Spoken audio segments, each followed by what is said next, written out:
estoy mal, este es el quinto taller que vamos a dar. Hemos estado por varios sitios, hemos estado filosofando, hemos estado dando paseos por el universo, hemos entrado al cuerpo y bueno, pues hemos estado hablando quizá mucho de cosas un poquito más inmateriales y abstractas. Hoy vamos a intentar tocar algunas cosas que creo que refuerzan también esta idea del cristianismo. Como he venido hablando durante todos estos talleres, al final el cristianismo es un caso acumulativo y bueno, nos vamos a poner el sombrerito, vamos a coger la escobita y vamos a irnos de arqueólogos hoy. Vamos a ver algunas pruebas, algunos datos que la arqueología en los últimos años ha sacado a la luz, ha desenterrado, por decirlo de la forma más apropiada en el contexto. Y bueno, pues quizá algunas cosas que nos sorprenden y bueno, finalmente terminaré con una prueba más y una reflexión final al respecto de esto de la apologética, que creo que es importante también que lo tengamos en cuenta. Bueno, el primer dato que les voy a dar tiene que ver con Lucas. Para muchos, Lucas durante mucho tiempo fue un loco, alguien que daba datos sin mucho sentido, y bueno, pues el peso de la historia y las pruebas que se han ido encontrando pues lo han colocado como uno de los historiadores, o el historiador quizá más exhaustivo y pulido que podía haber, sobre todo en aquella época, ¿no? Teniendo en cuenta el contexto en el que se movían en aquella época. En el libro de los Hechos, en el capítulo 13, versículo 7, el evangelista Lucas habla del procónsul de Chipre. Durante muchos años los historiadores dijeron que eso era un dato erróneo, que venía a decir que la Biblia, pues bueno, básicamente lo que vamos a hablar hoy de varios datos es de ese concepto que se tenía, algunos tienen todavía, en que aunque la Biblia no es un libro de historia, que eso lo tenemos que tener claro, pero sí contiene datos históricos. Y en muchos casos se piensa que la Biblia es un libro mitológico, que habla de cosas así como muy sacadas de la manga y que son solo ideas para desarrollar una idea mayor, ¿no? Y bueno, pues en el 1877, en Soli, una ciudad de Chipre, se halló una inscripción que hablaba de Sergio Paulo como procónsul de Chipre. Es decir, la arqueología le dio la razón a Lucas en ese caso. Y en el Evangelio de Lucas, en el capítulo 3, versículo 1, otra de las cosas que fue durante mucho tiempo, porque la otra digamos que se destapó en 1877, esta vino a durar mucho más, se hablaba del tetrarca, Lisanía, el tetrarca de Abilene, ¿vale?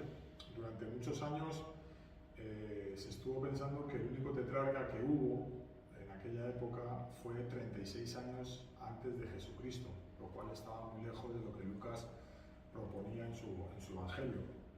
Y solo fue hasta 1940, o sea, no hace tanto, que también la arqueología pues encontró una inscripción en piedra, lo que podríamos llamar ahora una especie de moneda, una especie de inscripción en piedra, es el término correcto, que sí estaba datada además entre el año 14 y 29, o sea, justamente en el contexto en el que habla Lucas, y sí hablaba de Lisanias tetrarca. Es importante este punto mencionarlo, porque bueno, así como muchas otras veces hemos hablado de algunos investigadores y científicos que ciertas pruebas le hicieron replantearse todo, en este caso pasó algo similar. El arqueólogo William Ramsay, quien era una persona atea y bastante escéptico con todo esto, fue el que encontró esa inscripción en piedra y bueno, pues evidentemente eso en su cabeza hizo un cortocircuito y a partir de ahí empezó a replantearse las cosas de otra manera y bueno, finalmente en su obra, ya después de 25 o 35 años de ese hallazgo, cuando ya se convirtió a un verdadero cristiano entregado a la fe, en su obra final llegó a decir que Lucas es un historiador de primer orden y que sus palabras pueden tomarse como exactas, es decir, todo esto que se hablaba de Lucas, al final, cuando se destaparon ciertas cosas en la tierra, pues vino a confirmar esto de Lucas. Hay otro dato también, por ejemplo, durante mucho tiempo también se habló de que Pilatos no existía, de que Pilatos era una figura, bueno, un poquito mitológica, que representaba un poquito el mal de la humanidad para darle forma a la Biblia. Y bueno, también fue en 1961, todavía más reciente, cuando el arqueólogo Antonio Froba descubrió también en piedra caliza en un teatro de Israel donde hablaba de Poncio Pilato como prefectus y no como procurador, es decir, venía a confirmar lo que Lucas ya nos estaba diciendo. Entonces, bueno, pues eso fue ubicado, ahora mismo está en el Museo de Israel, esa piedra, y bueno, pues vino a confirmar también lo que decía Lucas. Entonces, bueno, lo que estamos viendo es que durante mucho tiempo la Biblia ha querido ser tratada como mitología, pero vemos que realmente, a diferencia de otros talleres donde hemos hablado de cosas un poquito más abstractas, aquí están, las podemos ver, están en el museo, las podemos tocar y podemos leer que ahí pone, ya bueno, pues el que no quiera creer y decir que esa piedra también está falsificada, pues bueno, pues lo podrá hacer. Otro de los puntos interesantes también es el osario de Caifás. Durante mucho tiempo los judíos quisieron renegar de Caifás por las implicaciones que eso tenía a nivel de la cristología. Y bueno, pues el arqueólogo judío también, del Departamento de Antigüedad de Israel, no sé si lo voy a nombrar bien, Zevin Greenwood, creo que se dirá así, bueno, descubrió en una tumba familiar, que eran muy típicas en aquella época, una urna funeraria decorada con inscripciones que ponía, bueno, lo ponía en hebreo, no voy a atreverme a decirlo, pero sí ponía José, hijo de Caifás.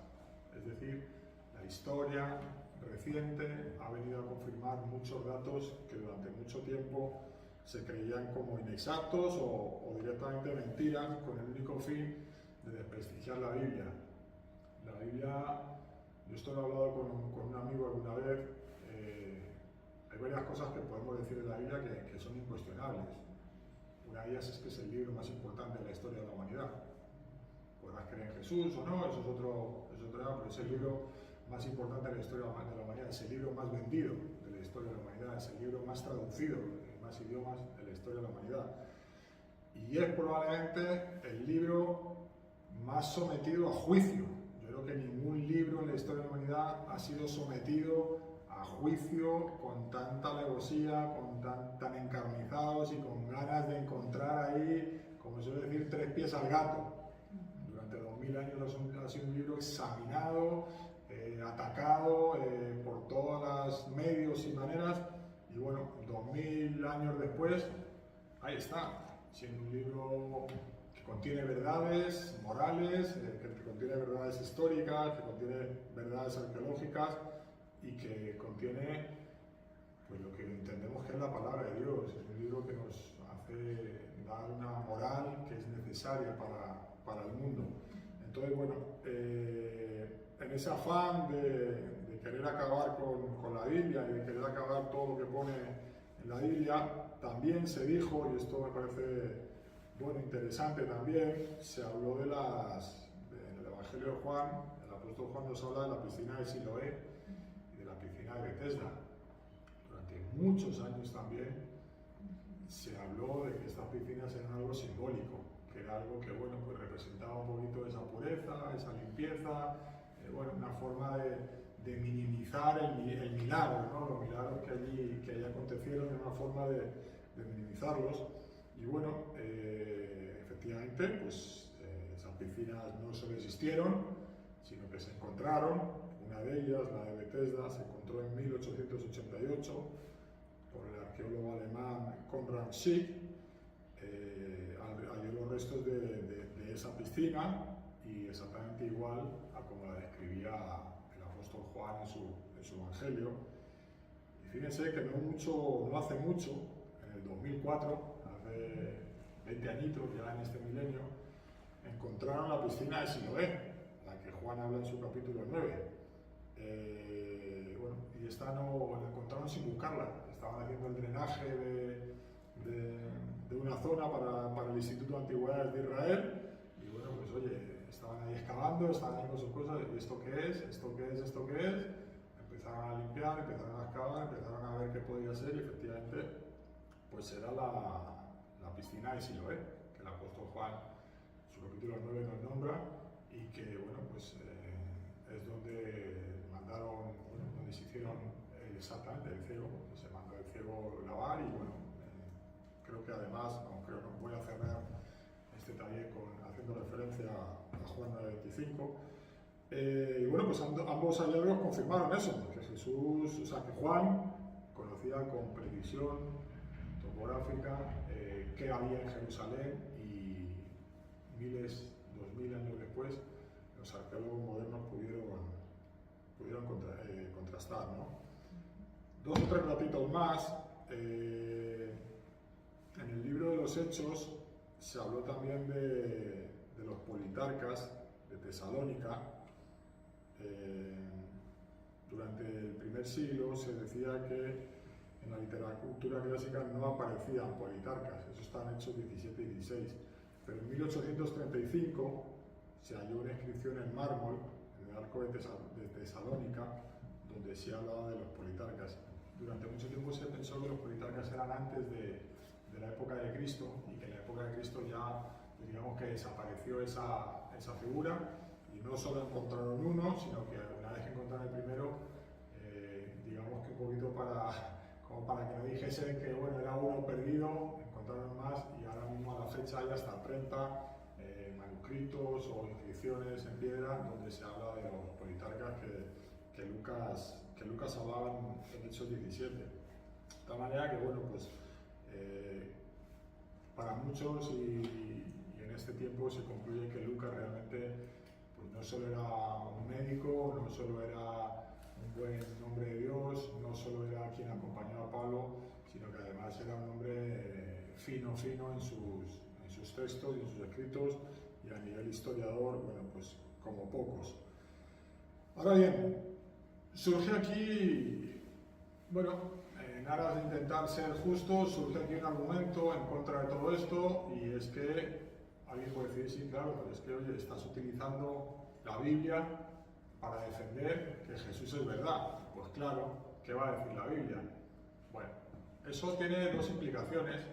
La primera de ellas es que el hecho de que, vamos a ponerlo en un término más contemporáneo, supongamos que mi hija se pelea con alguien en el colegio, y yo veo lo que pasa, y veo que en este caso, aunque no siempre es así, pero supongamos que en este caso mi hija no tuvo la culpa, ¿vale?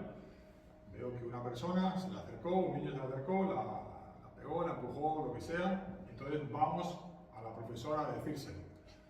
El hecho de que yo diga que a mi hija la atacaron solo por ser su padre no debería invalidar mi testimonio, porque el hecho de que yo sea su padre no significa que sea mentira, ¿vale? Puede haber suspicacias, pero en sí, como argumento, no es un argumento válido. Decir, no, es que tu argumento, tu testimonio no vale porque eres el padre. Entonces, bueno, pues la mitad o la mayoría de los juicios donde se llaman a testigos que normalmente tienen un vínculo con la persona que le pasó algo, pues serían anulados. Entonces, el hecho de que diga, no, es que la Biblia habla de Jesús y eso no vale, sí, no es, o sea, no se sigue un argumento. El hecho de que yo sea el padre de mi hija no significa que lo que esté diciendo sea mentira. ¿Puede serlo? Sí, lo vamos a dejar la puerta abierta, pero no es un argumento para decir que sea mentira, ¿vale? Entonces, esa sería una de las primeras respuestas. El hecho de que esté en la Biblia no significa que sea mentira. Tiene ahí, en ese momento, la carga de la prueba pasa al que afirma, que dice que por ser de la Biblia es mentira. Bueno, listo, entonces muéstrame cuáles son tus razonamientos para decir que solamente por el hecho de que sea en la Biblia es mentira. Entonces la carga la pasa a prueba allí, y allí nosotros nos cruzamos de brazos y esperamos a ver qué tiene para decirnos. Probablemente, pues, no diga nada, ¿vale? Pero además de eso, voy a dar 3 citas que son lo que los ateos a veces nos piden, que están fuera de la Biblia y que son testigos involuntarios, que se suele decir. Su objetivo no era contrastar la figura de Jesús, su objetivo no era exaltar la figura de Jesús, pero inconscientemente lo hicieron, y son importantes porque se salen de la Biblia. El primero de ellos es Flavio Josefo. No sé si han oído hablar de él alguna vez, un hombre relativamente relativamente conocido para los que nos dedicamos un poquito a la lectura de este tipo de temas. Fue un fariseo, Pablo Josefo fue un fariseo que vivió entre el año 37 y el 100 después de Cristo. Pues él escribió, fue alguien, un erudito, y escribió para emperadores romanos como Vespasiano y Tito. Él, como judío, lo último que tenía era interés de promover el cristianismo. Era lo último que quería. Pero, inconscientemente, encontramos en él un argumento de peso. Y me vuelvo al ejemplo de mi hija. Supongamos que la mamá de esa niña que empujó a mi hija también estaba allí. Y le preguntan a ella. Y ella no le quiere dar la razón a mi hija, pero sin querer lo hace. ¿Cómo? Diciendo, es que lo que le hizo mi hija se lo merecía. Aún no dándole la razón a mi hija, ya está asumiendo que su hija le hizo algo, porque se lo merecía. Él le está dando una opinión de que se lo merecía. Que se lo merecía o no, no es el punto ahora. El punto es si lo hizo o no lo hizo. Entonces ella se vuelve un testigo involuntario que, queriendo defender una cosa, está apoyando lo contrario. ¿Qué ocurrió? Exacto, está dando, a nosotros lo que nos interesa es el hecho ahora. Nosotros no queremos entrar en detalles, en el caso de mi hija que puse con su compañera, no queremos entrar en detalles si se lo merecía o si no se lo merecía. ¿Quién empezó, quién no empezó? El punto que se está hablando, y es importante que lo tengamos en cuenta cuando hablamos con ateos, es centrarnos en el tema. Porque muchas veces en la conversación empieza a abrirse y se empiezan a tocar muchas cosas, entonces al final nos perdemos todos. No, venga, vamos aquí al tema. Aquí el tema está si tu hija pegó a mi hija. Si se lo merecía, si mi hija le hizo el primero, eso no es el tema. Y tú estás diciendo que se lo merecía. Entonces, si nunca se pelean. Exacto. Nunca se pelean. Exacto. El hecho, si tienen uno a favor y otro en contra. Exacto. Si ella confirma que lo hizo porque se lo merecía, está apoyando la tesis del que dice que lo hizo. Si se lo merecía o no, será un juicio posterior. Pero en principio lo hizo.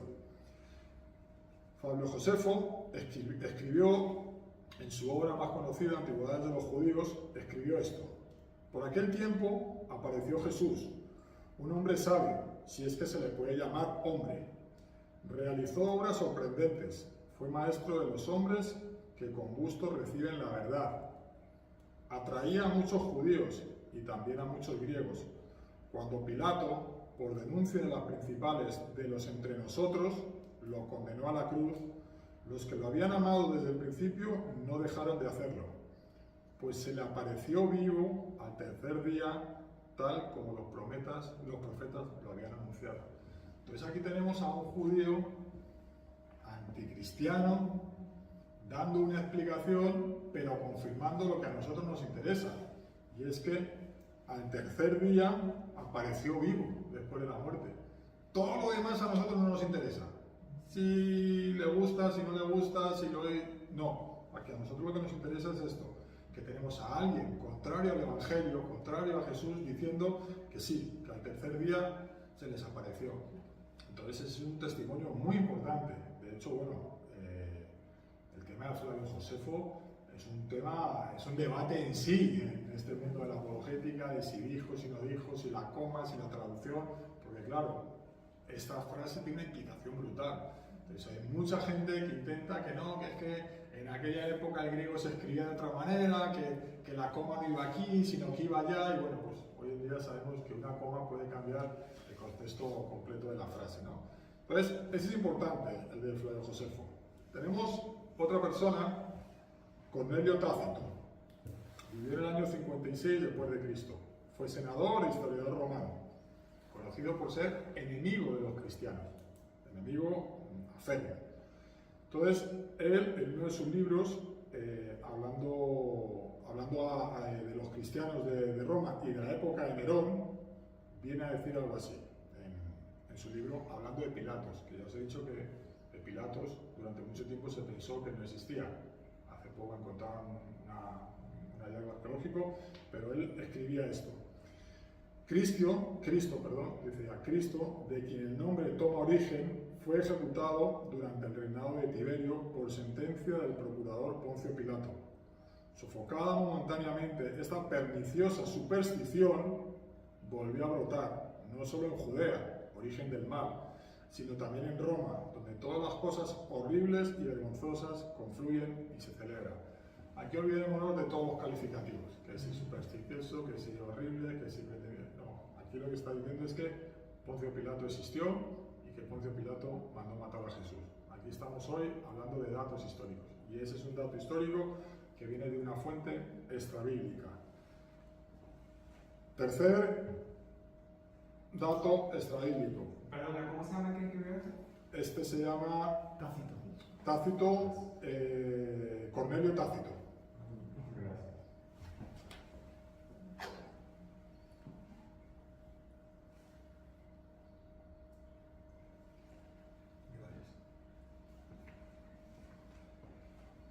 Bueno, vamos con Plinio el Joven, gobernador romano en Bitinia, lo que es hoy la actual Turquía. Plinio escribe al emperador Trajano, pidiendo consejos sobre qué hacer con los cristianos. Aquí ya estamos hablando en el año del 61 al 113, donde el cristianismo está ya incontrolable. El fuego del Espíritu Santo está moviéndose y está creciendo a pasos agigantados. En su carta, en la epístola 10.26 dice: afirmaban que toda su culpa o error consistía en reunirse. Bueno, ya el contexto bien. Aquí Plinio no está hablando ni de teología ni está hablando de historia. Plinio está hablando de temas legales, ¿vale? Está dando un informe sobre la legalidad de ciertos grupos y de ciertas religiones que había en la zona. Entonces, a ese respecto dice: afirmaban que toda su culpa o error consistía en reunirse habitualmente antes del amanecer para cantar himnos a Cristo como a un Dios, y comprometerse a no cometer fraudes, hurtos ni adulterios, a no faltar a su palabra ni negar un depósito cuando se le reclamaba. Eso es lo que decía. Entonces ahí lo que vemos es que tenemos a alguien que está haciendo un informe legal sobre el comportamiento de una persona, y alguien que ya está confirmando lo que la Biblia nos dice: no hurtar, no robar. Personas que ya adoraban a Cristo, que ya querían seguir su camino, que ya querían seguir sus pasos y conformar lo que hoy conocemos como el cristianismo. Entonces, fíjate que ya en el 112 se confirman por otros historiadores extrabíblicos que el cristianismo, eso ya no había quien lo parase. Eso ya estaba, se estaba adorando a Jesús como Dios. Entonces, estos tres testigos nos confirman tres cosas. Uno, que Jesús realmente existió, que es el más importante de todos, el de Fray Josefo, que existió y que resucitó, como dice Fray Josefo, que lo vieron vivo al tercer día de morir. Nos confirman que fue ejecutado bajo el mandato de Poncio Pilato, de quien se dijo que no existía, y nos confirma que sus seguidores, creyendo en él, lo adoraban como a un Dios. Y lo más relevante es que ninguno de ellos tenía motivos para que fuese un argumento a favor del cristianismo. Sin querer, lo convirtieron en un argumento importantísimo a favor del cristianismo. Ya le digo, el tema de Fray Josefo es un tema bastante interesante. Y bueno, para terminar, hay un pasaje bíblico, voy a volver a la Biblia, y este me parece muy impresionante, no tanto por el tema arqueológico o histórico, sino por lo que implica hoy en día todavía, ¿no? El apóstol Pablo, en la primera carta de los Corintios, en el capítulo 15, en los versículos del 3 al 8, dice que Cristo murió por nuestros pecados, que fue sepultado, que resucitó al tercer día y apareció a más de 500 hermanos. Yo durante mucho tiempo no le presté mucha atención a esa frase. Apareció a 500 hermanos. Y uno dice, bueno, pues se desaparecería, si Pablo lo dice. Pero ojo, aquí hay que ver cuándo lo está diciendo Pablo. O sea, Pablo está diciendo que se le apareció a 500 hermanos. No es lo mismo que yo diga ahora que Jesús se le apareció a 500 hermanos, cuando no hay nadie para desmentirme, a cuando lo dijo Pablo. Pablo dijo esto apenas entre 3 y 5 años después de la muerte de Cristo. Es decir, que muy probablemente de los 500, probablemente como mínimo 495 estarían vivos. Todavía. Y lo dice. Y se lo dice. Exacto, lo dice, los cuales algunos viven. Y le dice, vieron. A día de hoy, y andan buscándolos como locos, están buscando un texto, un libro, un pergamino, cualquier cosa que salga alguien a desmentir esas palabras. Que diga, no, eso es mentira, no lo vieron 500. Sí lo vieron 500 y nadie pudo desmentir a Pablo. Tuvieron que aguantarse esa verdad y hoy en día, claro, hoy en día es muy fácil decir, no, es que Pablo mentía. Sí, sí, pero en su día nadie salió a decir que era mentira. Y la primera carta de los Corintios, bueno, fue una carta muy divulgada, fue una carta que se murió, que pasó y probablemente, esto sí es especulación, probablemente no sería la primera vez, ni la última, ni la única que Pablo dijo algo similar, que alguien le diría, oye, que es que se les apareció, así como se me aparece a mí, se les apareció a unos por allá, y nadie le dijo que no, nadie le contradijo. Y eso es importante, porque eso además nos lleva a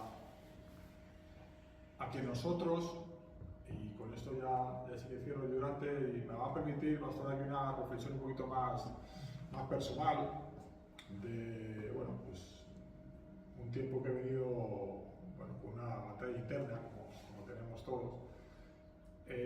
Con este tema de la apologética, hay un texto que es el que siempre hemos hablado, de Pablo 3:15, dar defensa del Evangelio a todo el que demande razón y demás. Yo durante mucho tiempo pues, sentí que eso era esto, ponerme a estudiar, a dar datos y datos y datos y datos y datos. Y no es solo eso. Este taller está bien y es una herramienta más, porque yo, para mí hay 3 versículos que se entrelazan, y es 1 de Pedro 3:15, 2 de Corintios 10, del 1 al 6, cuando el apóstol Pablo habla de la milicia, de ser milicianos, de esa milicia, de esas armas. Pero hay otro, y lo he nombrado antes, que es el versículo en el capítulo de Juan, en el capítulo 9, el versículo del 9:25, cuando el ciego dice, yo una cosa sé. Cuando le preguntan, no, es que están ahí, vienen a juicio los fariseos, y qué, cómo fue, y por qué es verdad, y por qué es mentira, digamos que está un poquito en esa dinámica de no saben muy bien explicar qué pasó, ¿no? ¿Qué pasó ahí? ¿Por qué? ¿Y por qué ahora ve, no? ¿Cuál es la referencia que dice de Corintios? 2 de Corintios 10, del 1 al 6. 10. Del 1 al 6. Gracias. Entonces ahí el ciego en un momento puntual dice algo que a mí en estos últimos meses me ha tocado mucho, y bueno, pues he encontrado una paz que durante un tiempo se me había tambaleado un poquito, y es que dice, mira, yo una cosa sé, que antes no veía y ahora veo. A donde voy con esto, y es un error que quizá durante algún tiempo cometí yo y espero no cometer más, 1 de Pedro 3:15, parece que la única manera de dar defensa del Evangelio es con argumentos y conocimiento. Y el apóstol Pedro, y permítanme los pastores que metan aquí un poquito en teología, gracias pastor, saque la Biblia, gracias, dice, y corríjame si lo estoy interpretando mal, ya que no vamos a ver el estudio bíblico hoy, lo vamos a integrar aquí. Dice, dar razón de la esperanza que hay en vosotros. No dice qué tipo de razones tengan que ser, dice dar razón, y la de cada uno será de cada uno. Y la del apóstol Pablo eran unas. La del apologista William Craig, que es uno de los apologistas más famosos, serán otras. La del el arqueólogo que encontró esa moneda y le hizo cambiar, serán otras. Y probablemente sean razones muy eruditas, muy bien soportadas, muy bien argumentadas. Pero es que la razón del ciego, lo único que dijo, yo una cosa sé, que antes no veía y ahora veo. ¿Ah, qué? Eso es lo único que sé. Y eso es lo único que sabemos nosotros, que antes no veíamos y ahora vemos.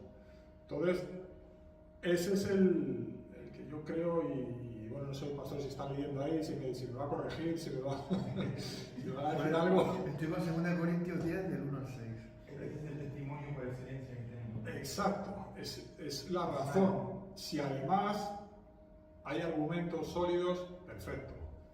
Pero la decisión de creer es una decisión personal y el testimonio debe ser lo principal. Y ya digo, yo durante un tiempo me enfoqué mucho en esa parte de los argumentos y se me fue olvidando la otra parte. Y en este último mes, un mes y medio, he encontrado, espero haber encontrado ese equilibrio en el que, bueno, pues, porque además, y bueno, estoy aquí a confesarme también, sentía, sentía y era un error que cometía, que era que parecía que si no daba una buena defensa con argumentos, o sea, era como que se iban a burlar de mí, como que bueno, pues es una fe ciega, una fe estúpida, una fe, y bueno, voy a prepararme para eso. Hoy en día, pues, estos son mis argumentos, te gusta bien, si no te gusta, pues ahí está, mi vida ha cambiado por dentro, eso es lo más importante. Antes no veía y ahora veo el fruto del Evangelio y del Espíritu Santo en mi mujer, lo veo en mis hijos, lo veo en mi hogar, lo veo en mí, lo veo a mi alrededor, entiendo la gracia, entiendo que soy querido, que Dios me quiere mucho, como a todos nosotros. Y bueno, pues es un poquito la reflexión que quería terminar de hacer en ese sentido, que bueno, que sí, que los argumentos están muy bien, que no está de más que los tengamos, que está bien que vengamos, que tomemos nota, que nos preparemos, oye, que en algún momento puntual alguien nos pregunta y podamos, eso que decíamos en esos talleres, oye, ¿has pensado en esto? Y dejar ahí la reflexión y, no sé, el primer motor, entonces, ¿cómo llegó todo? O el infinito, o la biología, o tal, esto, oye, que la piscina sí, la piscina, que Fray Josefo, todo eso está bien y hay que tenerlo, pero sin olvidarnos de lo demás. Así que, bueno, pues este es el tallercito de hoy. Si me permiten hacer la oración final a mí hoy. Bueno, Dale. Yo quiero contribuir con una Sí, cosita. por favor. Cuando has dicho lo de 1 Corintios 15 y apareció a más de 500 hermanos, que es un detalle que parece una tontería, eso hay media frase, pero tiene su significado, su importancia, vamos, su significancia. Porque, como tú dices, podía haber sido desmentido, ¿no? Y también hay otro detalle que no solemos caer y que, por supuesto, no nos damos cuenta a veces nosotros, y por supuesto el mundo no tiene ni idea, pero es un detalle también importante, que está en Lucas 24, yo lo leo, está en Lucas 24, en el versículo del 9 al 11, dice: y volviendo del sepulcro dieron nueva de todas estas cosas a los 11 y a todos los demás. Eran María Magdalena, Juana y María, madre de Jacobo, y las demás con ellas, quienes dijeron estas cosas a los apóstoles. Mas a ellos les parecía locura las palabras de ellas y no las creían. Pero levantándose Pedro corrió al sepulcro y cuando miró dentro vio los lienzos solos y se fue a casa maravillándose lo que había sucedido. Se dice que si Lucas hubiera querido ser más creíble, no tenía que haber puesto que las primeras testigos de la resurrección eran mujeres. Dice, porque en aquella época el testimonio de las mujeres no tenía valor ninguno en un tribunal. Se consideraba que eran como niños, no son fiables, siempre mienten. Entonces es un detalle de la defensa de que eso ocurrió así. Y Lucas contó lo que ocurrió. Porque si hubiera sido mentira, jamás hubiera puesto que eran mujeres, hubiera puesto que lo vio, yo que sé, Nicodemo, vio la resurrección, o que lo vio, yo que sé, alguien importante, y no unas mujeres, porque los tribunales no era valorado. Es decir, es también una carga de prueba. Correcto. De que sucedió así. Correcto. Así fue como sucedió y así lo cuenta. Así fue y así lo cuenta, y el hecho de no adornar, que sería un poquito no querer adornar el testimonio, por diciéndole a alguien Importante. oye, es que lo vio el alcalde o el alguacil, o así, lo vio, no, lo vieron unas mujeres ahí, de las cuales además, pues bueno, se decía lo que se decía, algunas de ellas, ¿no? Que no eran tampoco las mujeres más relevantes de la época, ¿no? De la sociedad. Entonces, No se queda mal a Pedro, por ejemplo. No hubiera mencionado que Pedro traicionó al Señor, que lo negó. No lo menciona para verle. También, efectivamente, es una Para poner eso una porque prueba también. estás apoyando el movimiento de los apóstoles, Pedro como columna. Los apóstoles tú lo estás boicoteando. sí. Eso, las debilidades. Y bueno, quizá pues en otro momento podemos hablar de las implicaciones que tiene organizar un complot así. O sea, al final, si el pastor y yo queremos hacer una mentira, pues hombre, yo creo que entre los dos la podemos sostener porque solo somos dos. Si se filtra y yo no he sido, yo sé quién ha sido. El que lo pueda demostrar o no es otra cosa, pero si entre los dos decimos algo y se filtra y yo no he sido, yo sé quién ha sido. Me he acordado de una frase de la mafia. ¿Cómo guardan tres un secreto si dos están muertos? Sí, exacto, así es. Entonces, sostener una mentira tan importante durante tanto tiempo, durante tantas personas, además hay otro factor. El tema de la mentira, normalmente, el 99,99% de las veces, se miente para un beneficio. O sea, yo miento para ganar algo, yo no miento para perder. Si yo mentí para perder, pues para eso digo la verdad y gano. O sea, la mentira siempre tiene el objetivo de beneficiarse de algo, en mayor o menor medida, pero siempre tiene el objetivo de beneficiarse.